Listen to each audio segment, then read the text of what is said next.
Sa harap ng posibleng labor shortage ng mga Pilipinong magsasaka dahil sa kanilang tumatandang populasyon, kinakailangan ang tulong ng bagong henerasyon para mapanatili ang masaganang agrikultura. Sa tulong ng Young Farmers Challenge, hinihikayat ng pamahalaan ang mga kabataan para makilahok sa agri-fishery enterprises. Hindi lamang financial grant, kundi pati pagsasanay, mentoring, market exposure at iba pang benepisyo ang hatid ng programa.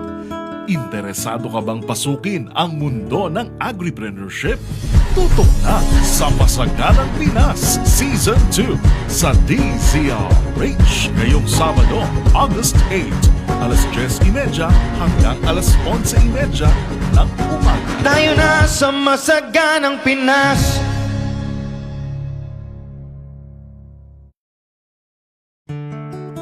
Hanap mo ba ay dagdag na kita? Subukan mong maging isang agripreneur. Kaakibat ang Department of Agriculture, kayang-kaya mong magsimula ng negosyo gamit ang agrikultura. Yes, tama, may pera sa agrikultura.